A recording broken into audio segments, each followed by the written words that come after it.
여러분, 요즘 코인 이러면 아마 여러분들도 깜짝깜짝 놀라실 거예요. 그만큼 쭉쭉 빠지고 있습니다. 쭉쭉. 계단식 하락이라고 이야기할 정도로 진짜 쭉쭉 빠져요. 비트코인만 하더라도 지난 4월 13일에는요. 한 개당 8,073.6만 원이었거든요. 그게 일주일 만에, 일주일인가요? 일주일이 조금 더 걸렸네요.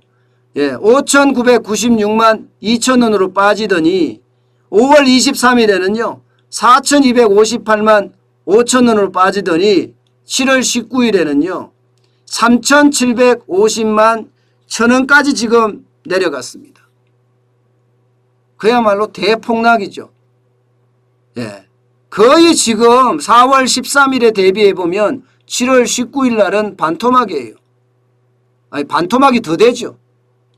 그 정도로 코인이 대폭락을 했다. 이렇게 이야기하고요. 심지어 이렇게 폭락하는 걸 두고 계단식 폭락장이다. 이렇게까지 이야기할 정도입니다.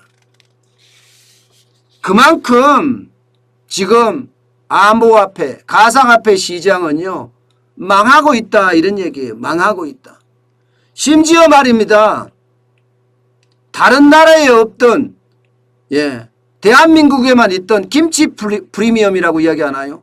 비트코인이 다른 나라보다 우리가 더 비싸. 많이 올라갈 때는요. 5월 19일 같은 경우는 김치 프리미엄이 20.77%나 높았습니다. 세계 최대 거래소인 바이낸스에서 거래되는 비트코인하고요. 대한민국의 최대 업비트에서 거래되는 비트코인 가격 차가 20.77%였다니까요. 그러니까 어떤 사람들은요. 해외에서 비트코인을 사와다가 한국에서 판다니까. 한국에서. 그것도 많이 말입니다. 특히 중국인들이 많이 그렇게 했다고 하잖아요. 중국인들이 채굴해서 어디 가서 팔아요? 한국 땅에 가서 파는 겁니다. 한국 땅에. 그리고 나서 그 돈을 또 중국으로 다 보내. 여러분, 비트코인이 뭐라고 한국 사람들의 돈을 쏙쏙 빨아다가 다 가져가는 건가요? 그만큼 다른 나라보다 더 비쌌으니까 중국에서 채굴된 비트코인이 한국으로 다 넘어올 수밖에 없었겠죠. 비트코인은 이거 제가 말씀드리는 건 내재 가치가 얼마까지냐 이런 문제인데, 코인 이러면요. 뭐 종이 조각도 없어요. 그냥 디지털이 디지털. 언제 어느 때 사라질지도 모르는 게 디지털이에요. 내재 가치가 얼마나 있냐. 그나마 비트코인은 내재 가치가 조금은 있다고 이야기하죠. 조금의 기준이 뭐 어디까지인지는 뭐 여러분들이 각자 생각해야 되겠지만요. 그런데 그 비트코인의 김치 프리미엄도 3.06%까지 떨어졌어요. 3.06%까지. 그만큼 지금 가상화폐 시장, 암호화폐 시장은 폭망강이다, 폭망각이다 이렇게 해석할 수가 있습니다. 이게 비트코인만 떨어진 게 아니에요. 지난 3개월 사이에 비트코인은 46.72% 떨어졌지만 이더리움도 23.41%, 에이다도 22.03%, 리플도 59.88%, 도지코인도 무려 46.08%나 떨어졌습니다. 그야말로 대폭락 시대를 지금 맞고 있죠. 수익률이 처참하다 이렇게 이야기합니다. 처참하다. 요즘은요. 암호화폐 시장, 가상화폐 시장에 많은 사람들이 이렇게 이야기합니다. 돈 복사하려고 들어왔다가 돈 삭제당한다. 이런 말까지 나오고 있어요. 돈 삭제당한다. 야, 돈이 삭제당한다는 표현은 어마무시하죠. 돈이 어떻게 삭제당할 수가 있겠습니까? 그런데 디지털이니까 돈이 복사도 될 뿐만 아니라 돈이 삭제도 당할 수 있다는 거. 지금 그게 현실화됐습니다. 그런데 여러분, 문제는요. 진짜 큰 문제는 바로 여기 있습니다. 1년 새 20대 카드론 잔액이 굉장히 늘어났다는 사실이에요. 20대가 카드론 잔액으로 봤을 때 21.4%입니다. 60대가 15.5%인데 그 이후로 제일 많아요. 50대도 12.2%밖에 안 됩니다. 야, 이렇다 그러면요. 어쩌면 금융에 지금 충격을 줄 수도 있습니다. 금융에. 저는 금융 쇼크가 암호화폐 발, 가상화폐 발 금융 쇼크도 올 수 있다고 생각을 하거든요. 왜냐하면요. 지금 4대 거래소라고 이야기하는 업비트, 비썸, 코인은, 코빗 4개잖아요. 여기에 신규 가입자가 올 1분기만 249만 5,289명이에요.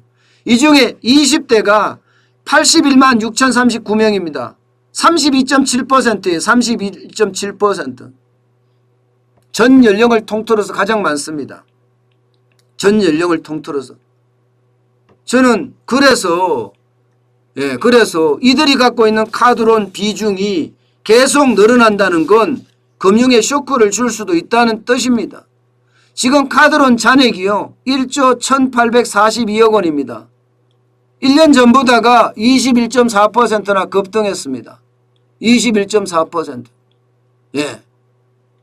이게 금액이 작기 때문에 무슨 금융에 충격을 줄 거냐. 1조 1,842억 원 가지고 무슨 충격을 주느냐. 이렇게 이야기하잖아요. 여러분 그렇지 않아요.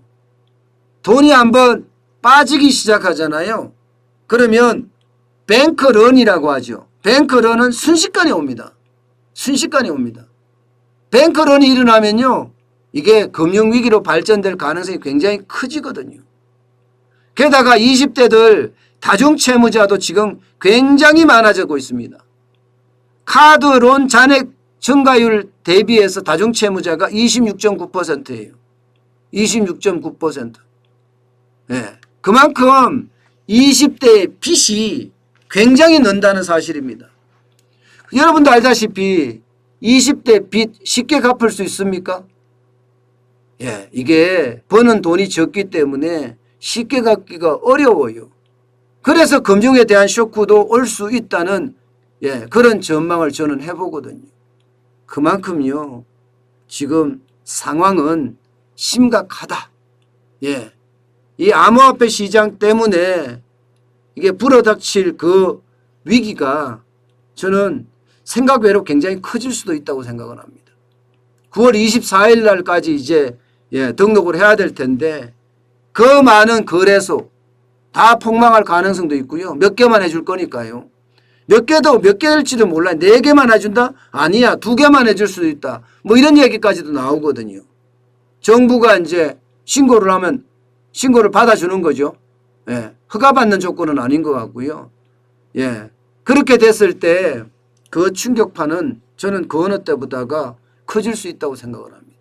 게다가 9월에 몰려있는 게 너무 많아요. 보세요. 지금 9월, 10월 사이에 몰려있는 걸 보면 금리 인상 몰려있죠. 예. 여기다가 대출 만기 연장 몰려있죠. 9월 30일이면 끝납니다. 여기다가 지금 비트코인에 대한 비트코인이 아니죠. 가상화폐, 암호화폐 거래소 금융정보분석원에 등록을 해야 됩니다. 이것까지 있습니다. 그러면 괜찮을까? 전 그래서 자꾸 이거 10월 위기가 오는 것 아니냐. 10월에 금리 인상과 동시에 버벅버벅 하고 무너지는 것 아니냐. 그런 두려움도 좀 가지고 있습니다. 그런 두려움도. 그만큼요. 이게 암호화폐나 가상화폐 진작에 여기는 정부가 정부 역할을 했었어야 돼요. 저렇게 방치해 놓던 것은 분명히 답이 아니었습니다.